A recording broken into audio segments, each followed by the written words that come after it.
Boa noite, telespectadores. Estamos de volta com o nosso Plantão Unimed. E quem está de plantão hoje com a gente aqui é o Dr. Fernando Trave, médico traumatologista, ortopedista, que é cooperado Unimed e sempre está nos trazendo aí informações, está conosco aí para esclarecer as dúvidas dos nossos telespectadores. Então, muito obrigada, Dr. Fernando, por estar conosco aqui mais uma vez. Pois não, boa noite. Olha, a gente sempre tem muitas perguntas aí, as pessoas sempre têm muitas dúvidas e isso é uma coisa que vai se perpetuando, né? Porque problemas ortopédicos é uma das coisas mais comuns em medicina, eu creio, porque tem os problemas na infância, tem as lesões na adolescência, na idade mais madura, tem as doenças degenerativas no idoso. Então, assim, tem sempre alguma coisa que a gente tem que estar buscando o ortopedista. Então, a gente hoje gostaria de falar contigo especialmente sobre joelho, que eu acho que é uma das principais aí que podem estar incomodando ao longo da vida e por diversas causas, não é? Com razão, o joelho é uma articulação, para dizer assim, é a articulação mais solicitada do corpo humano, porque ela fica, na verdade, entre outras duas grandes articulações, que é o quadril e o tornozelo. Então, o joelho suporta muita coisa.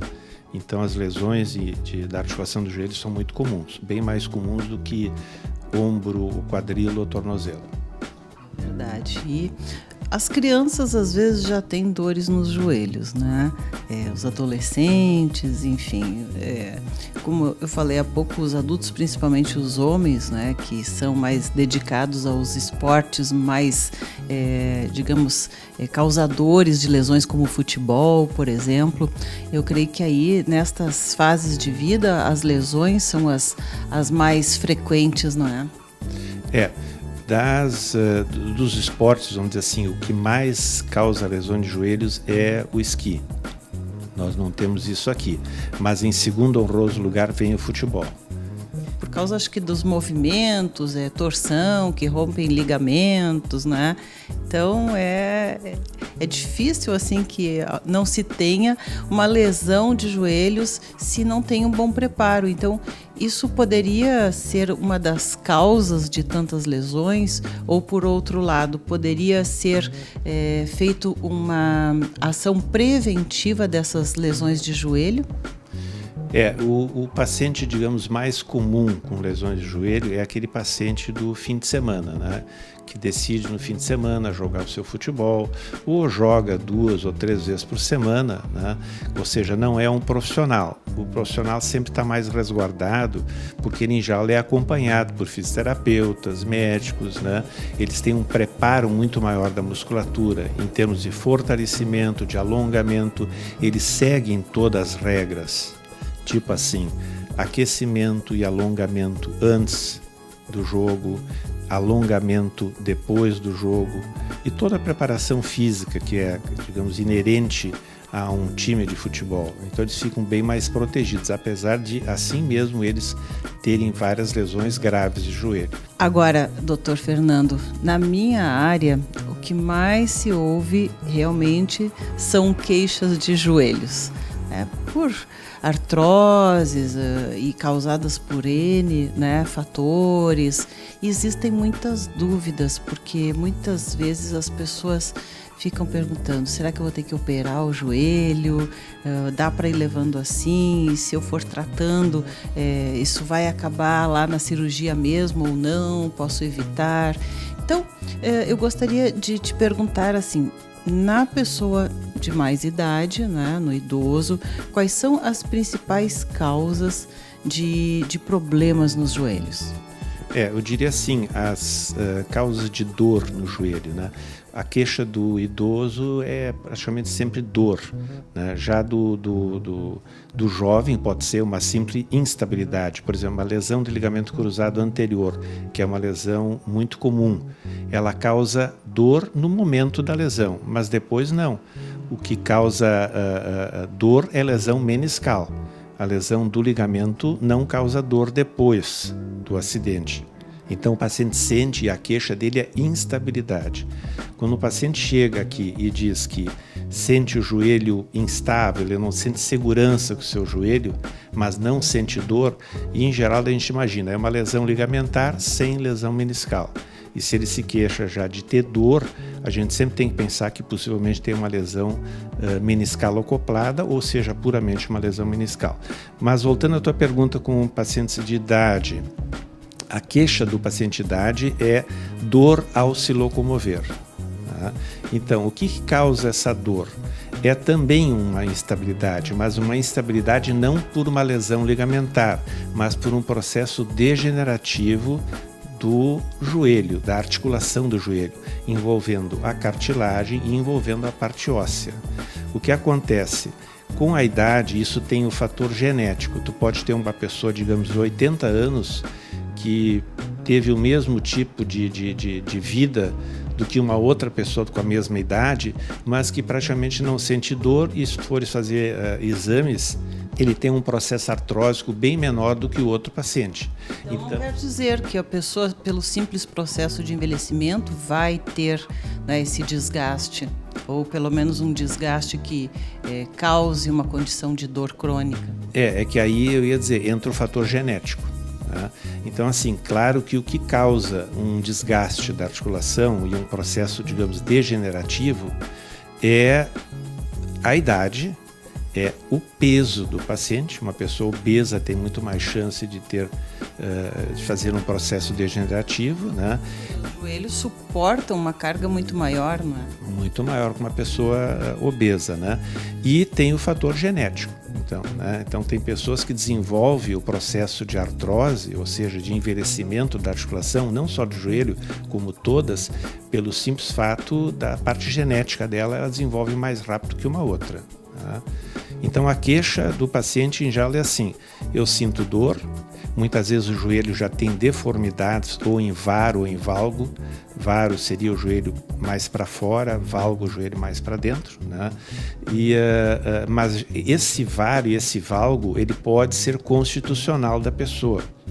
A pessoa já, digamos, durante o período de crescimento, ela já formou esse tipo de joelho, né? O joelho varo, por exemplo, que é o joelho do cowboy, né, o joelho para fora, ele se predispõe mais à artrose precoce do que um joelho valgo, a pessoa que tem um joelho valgo, né? Mas a queixa então é assim, é dor, principalmente dor para se locomover, né? E já até com deformidades às vezes até bastante acentuadas, que chegam a causar um desequilíbrio até para a coluna.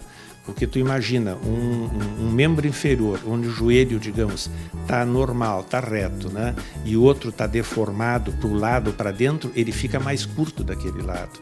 Então, com isso, já o paciente ele força a coluna também e acaba criando dores também na coluna vertebral.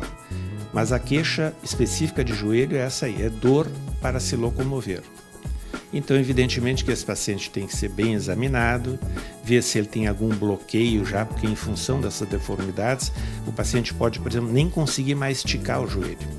E a pessoa que caminha com o joelho levemente flexionado vai ter muitas dores musculares, que a musculatura tem que fazer muito mais força para poder manter esse membro inferior de forma estática, né? E o paciente então se queixa muito de dores musculares.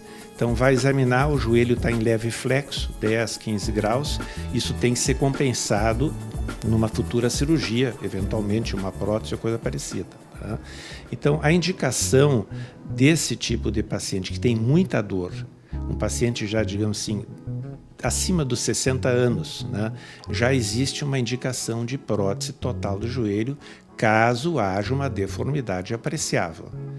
Hoje em dia, felizmente, existem já várias medicações que podem ser usadas, que podem, digamos assim, postergar uma prótese.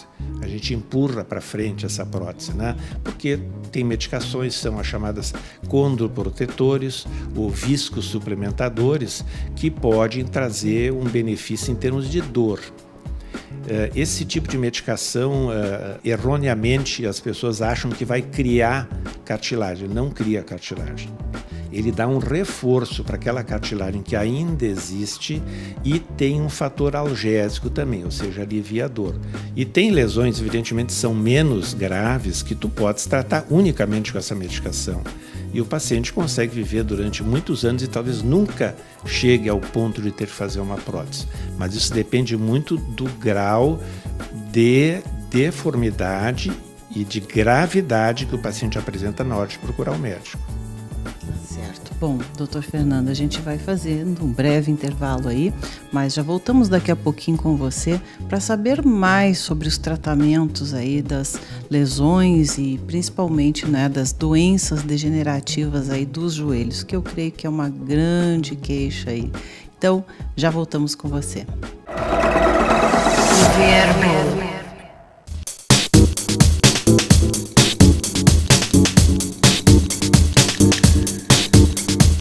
Estamos de volta e continuamos a conversar com o Dr. Fernando Trave, médico ortopedista, traumatologista, que está conosco nos falando principalmente aí sobre joelhos, dor no joelho, lesões de joelho, desgaste nos joelhos, né, que incomodam tanta gente. Mas, Dr. Fernando, tem outras articulações, principalmente a partir, né, da região ali da coluna, quadril, que também incomodam bastante numa determinada época, ou pessoas como tu referistes antes, obesas, né? Ou até pessoas que trabalham transportando cargas também. Como é que fica o quadril, o tornozelo nestes casos, né? Porque tu referistes há pouco que os joelhos, em caso de ter uma deformidade, prejudicam até a coluna.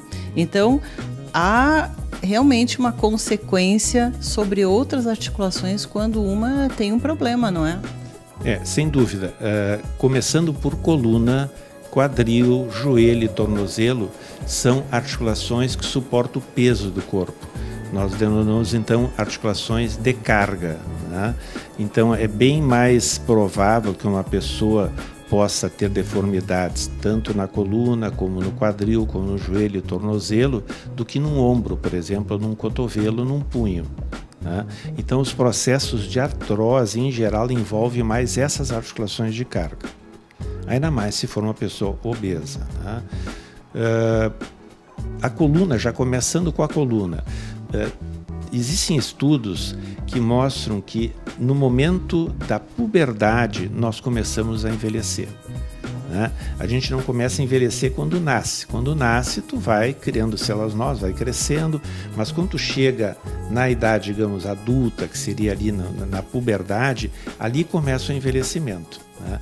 E existem estudos que mostram já que os discos intervertebrais começam já nesse momento a sofrer um processo de desidratação. Mas isso, abrindo um parênteses, teria a ver, por exemplo, que os adolescentes, né, eles muitas vezes praticam exercícios bastante de impacto. Isso teria alguma influência?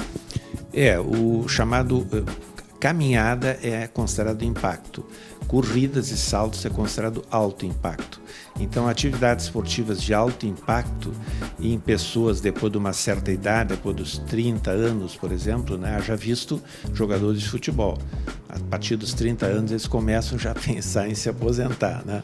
Porque o impacto, evidentemente, ele causa impressões sobre a cartilagem articular, sobre os discos intervertebrais, né?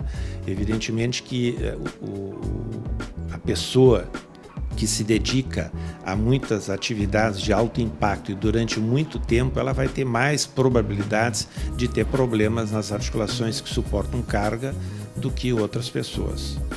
Agora ainda, outro parênteses, o senhor falou em desidratação, né, dessas cartilagens. Tomar água, bastante água, influencia? É mito? É verdade? Não, influencia, sem dúvida. A pessoa bem hidratada, isso é tão bom para a pele assim como para os ossos e inclusive para a cartilagem, né? E até o aparelho cardiorrespiratório sofre benefício em função disso. Hoje até está bem divulgado isso, muitas pessoas sabem que devem tomar bastante água. Não é tão fácil, né? Tu ter que tomar litros de água por dia, quando é no verão, tudo bem, mas quando é no inverno é difícil, né? Mas a recomendação é essa, que se hidratar bem, isso é muito importante. Desculpa a interrupção aí, não é? Mas gostaria que o senhor continuasse, então, explanando a questão do problema nas articulações, das cargas, enfim, não é? Sobre joelhos, tornozelos, quadril, enfim, não é? A própria coluna. Bom, articulações que sofrem bastante, como eu disse antes, são articulações que suportam o peso do corpo. E, evidentemente, que também o tipo de esporte que essa pessoa pratica, se for no esporte de alto impacto, né, evidentemente que ele está mais sujeito, mesmo que ele não sofra alguma lesão, ele está mais sujeito a ter um desgaste precoce dessas articulações, da cartilagem dessas articulações. Quando a gente fala, inclusive, em artrose, não significa simplesmente o desgaste da cartilagem. Ocorre um desgaste, em consequência disso, como eu disse bem no início, ocorre uma instabilidade da articulação. O que é que o organismo faz? O organismo tenta se defender, ele tenta promover o reequilíbrio da articulação. Então ele tenta aumentar a base da articulação. E aí surgem os chamados osteófitos, que na coluna, erroneamente, as pessoas chamam de bico de papagaio. Na verdade não é um bico, tu sabe, né? É digamos, uma auréola. Digamos que isso aqui seja uma vértebra, aqui em cima tem outras vértebras sobrepostas, né? Se eu tenho um desequilíbrio em função de uma degeneração da cartilagem, vai ocorrer uma produção de cristais de cálcio ao redor dessa vértebra. É como se fosse um chapéu com uma aba, porque aumenta a base. Aumentando a base, aumenta o equilíbrio. Se eu vou pegar um boné, vamos dizer, né, onde tem uma aba, e olhar esse boné bem de perfil e fazer uma radiografia, o que vai aparecer? Vai aparecer aqui essa pedra e uma ponta. Na verdade, se eu fizer assim, tu vai dizer que é uma aba.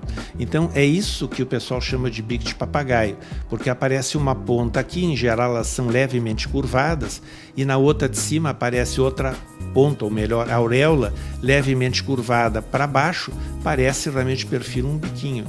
Né? Um biquinho curto, então, de papagaio. Então aí vem essa história de bico de papagaio. Mas assim, voltando, na verdade, essa degeneração que a gente fala da articulação não é só a cartilagem, inclusive a parte óssea também. Isso vai fazer com que, apesar do esforço do organismo em promover uma base melhor e uma estabilidade maior, essa articulação vai continuar tendo alguma instabilidade. Isso força a musculatura. Então, muitas vezes, o paciente sente mais dor, ele relata dor na articulação, mas a dor, na verdade, é na musculatura, não tanto na articulação em si, né? Porque a musculatura começa a ser muito solicitada para que possa reequilibrar essa articulação. Aí entra o processo, inclusive, da acupuntura. Por que a acupuntura ajuda numa artrose? A acupuntura não promove uma produção de cartilagem. A acupuntura não vai fazer com que os bicos de papagaio, entre aspas, desapareçam. A acupuntura vai fazer com que melhore a dor dessa musculatura através de uma neuromodulação que se faz através da eletroacupuntura, né? Então a acupuntura tem também o seu valor, né? Até no sentido também, assim como medicações, postergar, digamos, uma cirurgia, ou uma osteotomia, ou uma prótese, ou coisa parecida. Porque uma cirurgia de prótese, tanto de joelho, como de quadril, como até de tornozelo, que já se faz também, é uma cirurgia de grande porte, é uma cirurgia com todos os riscos inerentes a uma cirurgia desse tipo, é uma cirurgia que muitas vezes sangra muito, né? É uma cirurgia que debilita o paciente, é uma agressão muito grande ao paciente. Tanto que sempre quando se faz esse tipo de cirurgia, se pede uma avaliação clínica para ver se o paciente tem condições de suportar esse tipo de cirurgia. Então não é qualquer paciente que pode ser submetido a um tipo de cirurgia desse porte, tá? Agora, evidentemente que, sem dúvida, o mais importante é a dor, né? Quer dizer, tu melhora a qualidade de vida do paciente fazendo um tipo de cirurgia desse tipo, né? Agora, a prótese tem suas limitações. A prótese não foi feita para correr. A prótese não foi feita para atividades de alto impacto. Ele pode caminhar, fazer caminhadas, caminhar na rua, caminhar na esteira, né? Mas ela não suporta saltos e corridas. Então, evidentemente, é uma cirurgia que tem suas limitações também. O que ela visa é promover o alívio ou, inclusive, a extinção, de preferência, da dor. Nesse sentido ainda, doutor Fernando, voltando à questão da acupuntura, eu acho muito interessante porque a pessoa que precisa, né, que tem esses problemas, geralmente é uma pessoa de mais idade e muitas vezes tem vários outros problemas e faz outros tratamentos, né? Doenças cardiovasculares, doenças gastrointestinais, enfim. E o uso de doenças renais, inclusive, né, o uso de anti-inflamatórios por um período muito longo é bem difícil, é bem complicado, porque pode interagir com essas outras áreas, né, que já apresentam problemas. E a gente sabe que não pode, né, estar usando anti-inflamatório muito tempo. Então, a acupuntura acho que vem a preencher esse espaço importante aí, né, no sentido de tratar a dor. Existem pacientes que, por exemplo, não podem tomar medicação por vários motivos, ou porque esses anti-inflamatórios eles podem alterar a pressão arterial, né? Eles podem alterar a crase sanguínea, eles podem alterar a mucosa estomacal, intestinal. Então tem pacientes que chegam e dizem já, olha doutor, remédio eu não posso tomar. Esses pacientes são os que mais se beneficiam e são os que mais procuram acupuntura também. E também aqueles pacientes que tiveram indicação de cirurgia, têm medo da cirurgia, querem postergar ou talvez nunca vir a fazer, então procura acupuntura também.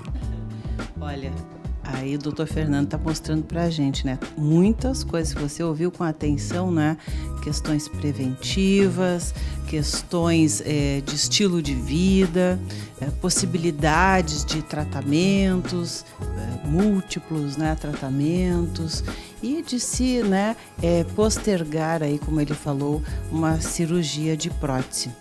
E a gente quer agradecer, né, ao Dr. Fernando por mostrar aí, né, que a gente tem como postergar, tem como prevenir, muitas coisas que se pode fazer aí para ter, né, joelhos saudáveis. E se a questão genética aí, né, prevalecer apesar de tudo, né, nós temos aí os bons profissionais que, né, estão sempre à sua disposição aqui através da Unimed, especialmente para os usuários Unimed, que podem estar, né, avaliando, fazendo o melhor diagnóstico aí, dando as melhores sugestões para você. Então, né, não precisa ficar com dor. Vamos, né, tratar de tirar a dor, porque sem dor a vida é mais alegre, não é? Melhorar a qualidade de vida é uma coisa muito importante.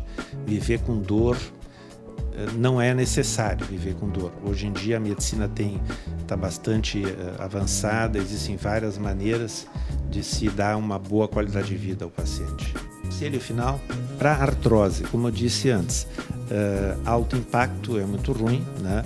Já o próprio impacto, caminhar, pode ser doloroso também. Mas uma coisa muito boa que as pessoas podem fazer, pessoas portadoras de artrose, tanto de quadril como de joelho ou tornozelo, é mexer a articulação sem o peso do corpo. Como é que se faz isso? Ou com bicicleta ergométrica, ou com natação, ou com hidroginástica. Porque aí a gente mexe com a articulação, e isso é muito bom, que o mexer com a articulação, fletir, estender a articulação, funciona como uma massagem sobre a cartilagem. Que interessante isso, hein? Mais uma dica aí, né, pra gente pôr esse pessoal aí a se mexer, né? Tem que se mexer. Vai ter duas coisas. Vai fortalecer a musculatura, ou seja, vai melhorar o equilíbrio, a musculatura não sofre tanto. Músculo fraco é músculo que dói, músculo forte já dói bem menos ou nem dói, né?